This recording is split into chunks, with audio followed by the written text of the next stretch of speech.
ಬೆಂಗಳೂರಿನಲ್ಲಿ rave party ಮಾಡಿದ್ದ ಪ್ರಕರಣ. ಪರಪ್ಪನ ಅಗ್ರಹಾರ ಜೈಲಿನಿಂದ ನಟಿ ಹೇಮಾ ರಿಲೀಸ್ ಆಗಿದ್ದಾರೆ. ನಟಿ ಹೇಮಾಗೆ ಷರತ್ತುಬದ್ಧ ಜಾಮೀನು ಹಿನ್ನೆಲೆ ಜೈಲಿನಿಂದ ಬಿಡುಗಡೆಯಾಗಿದ್ದಾರೆ ತೆಲುಗು ನಟಿ ಹೇಮಾ.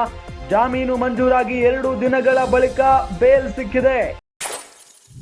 ಬೆಂಗಳೂರಿನಲ್ಲಿ ರೇವ್ ಪಾರ್ಟಿ ಮಾಡಿದ್ದ ಪ್ರಕರಣಕ್ಕೆ ಸಂಬಂಧಪಟ್ಟಂತೆ ಪರಪ್ಪನ ಅಗ್ರಹಾರ ಜೈಲಿನಿಂದ ನಟಿ ಹೇಮಾ ಅವರು ಬಿಡುಗಡೆಯಾಗಿದ್ದಾರೆ. ನಟಿ ಹೇಮಾ ಅವರನ್ನ ಅರೆಸ್ಟ್ ಮಾಡುವಂತ ಸಂದರ್ಭದಲ್ಲಿ ಎಷ್ಟರ ಮಟ್ಟಿಗೆ ಹೈ ಡ್ರಾಮಾ ನಡೆಸಿದ್ರು ನಿಮಗೆಲ್ಲ ಗೊತ್ತಿರುವಂತ ವಿಚಾರ. ನಾನು ರೇವ್ ಪಾರ್ಟಿಯಲ್ಲಿ ಭಾಗಿಯಾಗಿರ್ಲಿಲ್ಲ, ನನಗೂ ಇದಕ್ಕೂ ಸಂಬಂಧ ಇಲ್ಲ ಅಂತ ಹೇಳಿ ಬಹಳಷ್ಟು ದೊಡ್ಡದಾಗಿ ಅಂದ್ರೆ ಮಾತನಾಡಿದ್ರು, ಬಹಳ ಕೋಪದಿಂದ ಮಾತನಾಡಿದ್ರು. ಅದಾದ ನಂತರ ಪೊಲೀಸರು ಅವ್ರನ್ನ ಬಿಡ್ಲಿಲ್ಲ, ವಿಚಾರಣೆಗೊಳಪಡಿಸಿ ಅರೆಸ್ಟ್ ಕೂಡ ಮಾಡಿದ್ರು. ಅದಾದ ನಂತರ ಅವರಿಗೆ ಷರತ್ತುಬದ್ಧ ಜಾಮೀನು ಸಿಕ್ಕಿದೆ. ನಂತರ ಅವರನ್ನ ಜೈಲಿನಿಂದ ಬಿಡುಗಡೆ ಮಾಡಲಾಗಿದೆ. ಈಗ ಜಾಮೀನು ಮಂಜೂರಾಗಿ 2 ದಿನಗಳ ಬಳಿಕ ಅವರು ಬಿಡುಗಡೆಯಾಗಿದ್ದಾರೆ.